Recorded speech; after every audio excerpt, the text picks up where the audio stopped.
वापी नगर पालिका सभागार में नगर पालिका की सामान्य बैठक आयोजित की गई। नगर पालिका अध्यक्ष पंकज पटेल की अध्यक्षता में आयोजित बैठक में उपाध्यक्ष देवलमेन देसाई, मुख्य अधिकारी कोमल बिधनिया, नगर पालिका की विभिन्न समितियों के अध्यक्ष सदस्यों की नियुक्ति की गई। साथ ही एक्शन नोट का अनुमोदन भी किया गया। इस दौरान विपक्ष ने नगर पालिका के क्षेत्र के जर्जर सड़कों की कड़ी शिकायत की और अगले 15 दिनों में सभी सड़कों की मरम्मत कराने को लेकर जनता के साथ नगर पालिका के खिलाफ मोर्चा खोलने की चेतावनी दी। पालिका सभा कक्ष में आयोजित आम सभा में प्रतिपक्ष नेता श्री खंडूभाई पटेल ने पालिका की खराब सड़कों को लेकर सत्ता पक्ष पर जमकर निशाना साधा। रोड खाली पेचवर्क ज थिया छे। तमे जे फोटा लावो छो मैं तमने જોઈ તો મને બતાવો છે।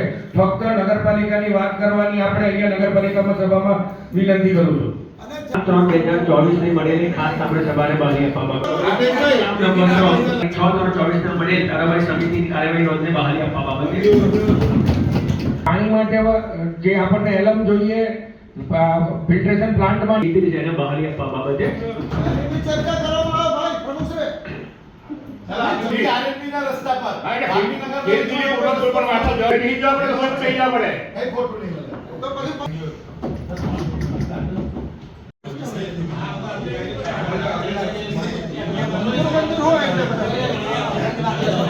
प्रियंका जितेश कुमार पटेल।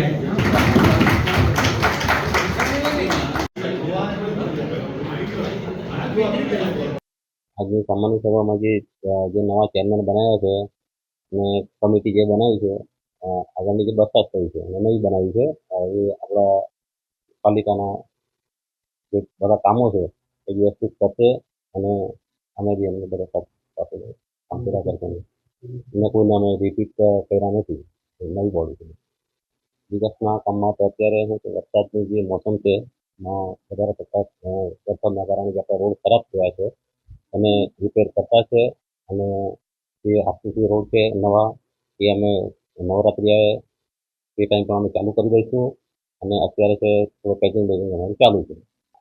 આજ રોજ વાપી નગરપાલિકામાં જે સામાન્ય સભા હતી એમાં સામાન્ય સભા ચાલુ થઈને મુદ્દા નંબર 1 હતો જે ગત સામાન્ય સભાને બહાલી આપવા માટેનો।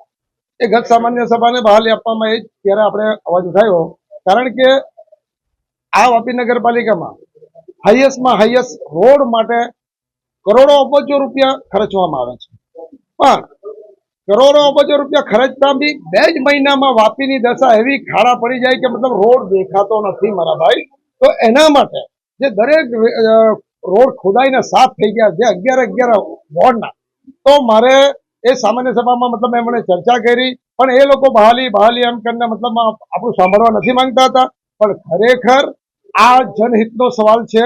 આ કોઈ પાર્ટી પક્ષનો નથી કેમ કે આ પબ્લિકનો ટેક્સથી રોડ બને છે અને પબ્લિકના પૈસા એ ખોટી રીતે વેડફાય છે એના માટે મારે રજૂઆત કરવાની હતી અને રજૂઆત કરી છે પરંતુ આ સરકારમાં જે શાસક પક્ષના જે લોકો છે એ ખરેખર મતલબમાં સાંભળવા એના કાન બેરા થઈ ગયા છે એની આંખથી દેખાતું નથી એવી હાલત થઈ ગઈ છે આ લોકોની કારણ કે એટલા બધા રોડ ખરાબ છે। અમે અગર જો આવી રીતે વાપી નગરપાલિકામાં સામાન્ય સભામાં બી સાંભળવા નથી માંગશે તો જનતાને લઈને નગરપાલિકામાં આંદોલન કરીશ। આ રોડ રસ્તા જ્યાં લગી ની રિપેરિંગ થાય ત્યાં લગી અમે એમ પણ રજૂઆત કરી છે કે 15% પબ્લિકના ટેક્સ માફ કરો જ્યાં લગી રોડ પર ગાડી નહીં ચલાવી શકાય એવો હાલત રોડ થઈ જાય પછી તમે ટેક્સ લો। 15% ટેક્સ રાહત માટે અમે મતલબ વિરોધ નોંધાવ્યો છે પબ્લિકના જનહિત માટે।